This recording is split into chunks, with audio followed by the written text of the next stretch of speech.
Indiciou o ex-assessor do Tribunal Superior Eleitoral, TSE, o Eduardo Talhaferro, sob suspeita de violação do sigilo funcional com dano à administração pública, envolvendo informações sobre procedimentos adotados no gabinete do ministro Alexandre de Moraes. O escândalo foi batizado de Vaza-Toga.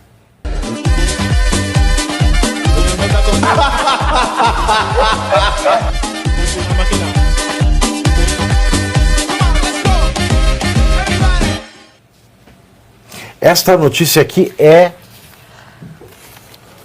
uma das coisas que eu preciso me segurar para não ir além. Aí eu pergunto, além do quê? Dos limites da crítica? Mas como ter limite de crítica se o absurdo que vai ser noticiado parece não ter limite nenhum? Escutem essa.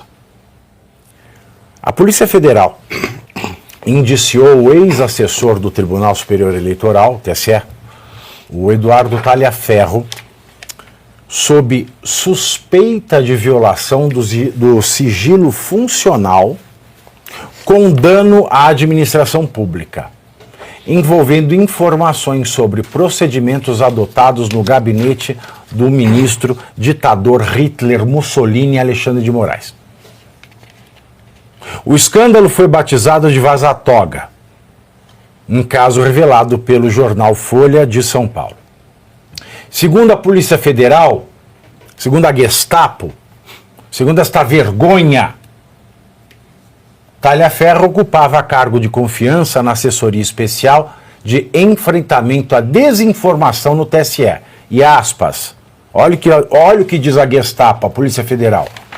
Olha o que diz esta polícia do Andrei Andrônico Andrógeno. Praticou de forma consciente e voluntária, fecho aspas, o alegado crime. Ainda de acordo com a Polícia Federal, os vazamentos teriam a intenção de questionar a imparcialidade do Supremo e desordenar ainda mais o cenário político do país. O Supremo, o Alexandre de Moraes é o Supremo.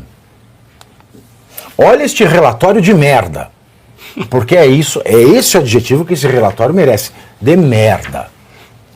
A merda tem mais valor, me desculpe a merda, porque a merda ainda aduba. Esta da Polícia Federal só suja e fede. De acordo com o jornal O Estado de São Paulo, 2 juízes auxiliares e um juiz instrutor deixaram o gabinete do nosso ditador, o nosso Gengis Khan, o nosso que eu posso dizer? O nosso inimigo, nosso demônio, nosso Satanás, o nosso Lúcifer, Alexandre de Moraes, entre janeiro e março desse ano, para retornar às suas atividades no Tribunal de Justiça do Estado de São Paulo. Entre os magistrados dispensados está o desembargador Ayrton Vieira, que era o principal aliado de Moraes no exercício de juiz instrutor em processos criminais. Ayrton Vieira, inclusive, esteve no centro do escândalo da Vaza-Toga, ao lado do Talhaferro, compartilhando informações para as decisões do Moraes fora do rito legal. É aquele juiz que mandou, mediante a informação de que aqui na Revista Oeste só se achava conteúdo jornalístico, usar da criatividade. É aquele juiz que falou, olha, eu sei que o Alexandre está extrapolando, mas eu tenho que fazer. Não foi com essa educação. É aquele que ganhou 40 mil reais, né, de indenização de danos morais contra mim, Jovem Pan, etc. E é aquele que agora está recorrendo porque ele quer mais, né? Como é que pode manchar a reputação de um homem como esse? O que eu quero trazer aqui, que o nosso TP não trouxe, é o seguinte. Teve a Vaza-Toga. O Alexandre de Moraes admitiu que aquelas mensagens eram verdadeiras, porque mandou abrir um inquérito para saber quem vazou. Só que nesse inquérito, o Ayrton Vieira não foi ouvido, o outro juiz não foi ouvido, só foram em cima do Talhaferro. Então não teve inquérito, foi um teatro, foi uma encenação.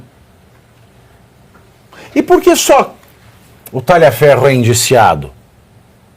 porque ele já está condenado. E aí quando, eu preciso lembrar, porque é essencial, a defesa do Jair Bolsonaro, a defesa prévia, aquela denúncia do Paulo Gonorreia, Paulo Gonetti, que seria melhor escrita se fosse escrita pelo Léo Dias, porque é uma peça de fofoca, a defesa do presidente Bolsonaro dizia, apontava o escândalo da pesca probatória do Fish Expedition. O que o relator, o inimigo, o demônio, Satanás, o ditador, Alexandre de Moraes, disse sobre Fish Expedition? Não, nunca houve Fish Expedition no Brasil. Nunca houve. Aí ele gourmetizou o termo. Falou, o que aconteceu é que, numa investigação de um crime, nós nos deparamos com outros. E o que a gente poderia fazer? Ele se pergunta. A resposta é nada. Nada. Mas ele é ignorante demais para saber, ou é ignorante demais para saber, ou finge tem a certeza da impunidade de tal maneira que ele se dá o luxo de parecer ignorante a quem sabe do que diz a lei, a quem sabe do que está escrito na lei penal. Ele falou, diante daqueles crimes, o que nós poderíamos fazer? Pois bem, a vazatoga, pode ser que o talha-ferro tenha vazado, mas e os crimes que estavam ali? Essa é a pergunta. O que podemos fazer? Porque ali se mostra que o Alexandre de Moraes é suspeito, porque ele encomendava, um juiz que encomenda a prova, mas acho que nem Hitler mandou encomendar a prova na Alemanha nazista. Nem Hitler se sentia tão à vontade quanto se sente o Alexandre de Moraes. Eu acho que nem o diabo se sente tão à vontade no fogo do inferno. Quem é que vai investigar isso? Quem é que vai investigar os comparsas? Quem é que vai investigar? O Ayrton Vieira, que mandou usar a criatividade. Ou eles são santos? Não, ninguém é santo. E sabe o que é pior? Este inquérito é um inquérito em violação à garantia constitucional da inviolabilidade da fonte jornalística. O jornalismo morreu, a imprensa morreu. E se você quer ter lucro, como a Rede Globo, faça o seguinte, abaixa a calcinha e arreganha a intimidade. E não foi só, não, a quebra, a garantia da inviolabilidade do sigilo da fonte do jornalista. Sabe como é que a Polícia Federal chegou a esta conclusão de que tem que indiciar o talha-ferro? Quebrando o sigilo das conversas do talha-ferro com o advogado dele. E a OAB risonha não fala nada. Cadê este debilóide do Simonetti? É um debilóide. Me desculpa, Simonetti, aí vai me processar agora por injúria, danos morais. Mas eu pago o salário desse senhor. Eu pago o salário desse senhor para defender a prerrogativa do advogado. E a OAB, diante de um fato de que a Gestapo, chamada de Polícia Federal, além de violar a garantia constitucional da inviolabilidade de fonte jornalística, violou a garantia constitucional da inviolabilidade da comunicação entre advogado e cliente. E o bandido, de fato, tá dizendo o seguinte, ele cometeu crime de quebra de sigilo. Para que serviu o sigilo? O sigilo para que os criminosos continuassem cometendo crime. Quem são os criminosos? Ayrton Vieira, são Alexandre de Moraes. O talha-ferro está sendo indiciado por crime de quebra de sigilo funcional. Por quê? Porque o sigilo funcional servia, neste caso, para proteger os crimes do Alexandre de Moraes. No mínimo, o crime de responsabilidade de julgar sabendo-se suspeito, como eu falei ontem. O sigilo serve para quê? O sigilo constitucional serve para acobertar os crimes do Ayrton Vieira. E todos eles agora me processam porque o jornalismo não pode mais falar a verdade. Né, Scaff? Olha, você comentou com relação agora à questão da questão da advocacia nesse caso. Isso me preocupa demais, porque, veja só, a única profissão que foi presenteada, a única profissão que foi colocada na Constituição de 88, dizendo que seus atos e manifestações são invioláveis.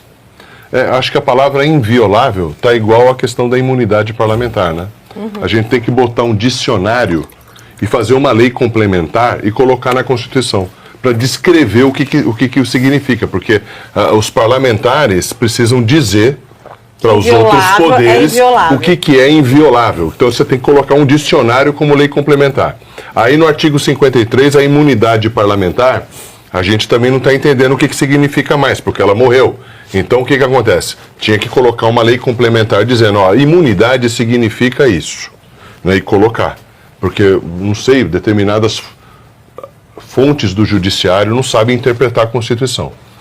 Olha, com relação ao Beto Simonetti, eu visitei ele algumas vezes em Brasília, disse a ele que ele tinha tudo na mão para decretar numa sessão de conselho a eleição direta para a presidência do Conselho Federal da OAB.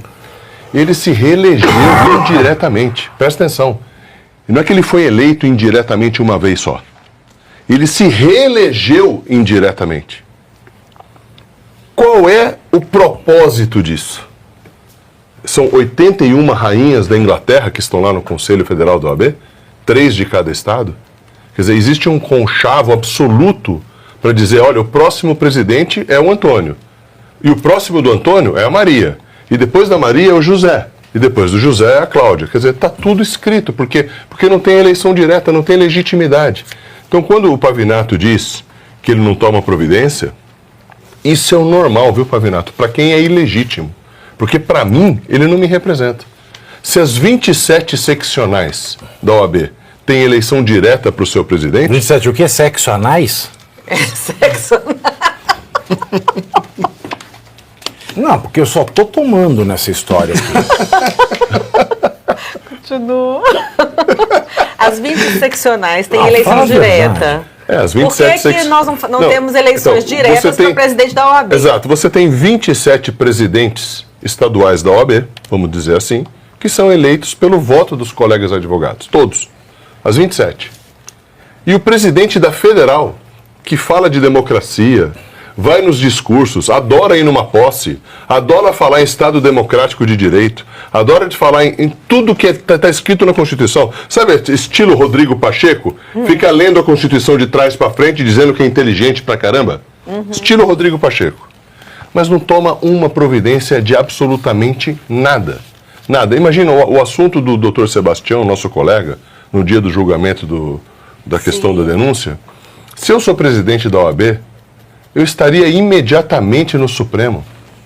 É só atravessar a rua. Está ali do lado, não demora 5 minutos para ir lá.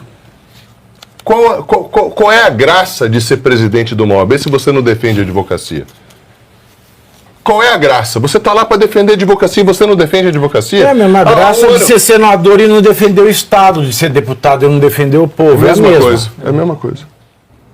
E você aí já está preparado para ter todos os argumentos para dizer que Marx não foi um cara legal, para dizer que o comunismo não é um lugar para diversidade, para desmontar essa grande fake news histórica da esquerda, que é repetida por nossos professores de história, de geografia, de sociologia, que é repetida nas universidades, que é repetida nos livros.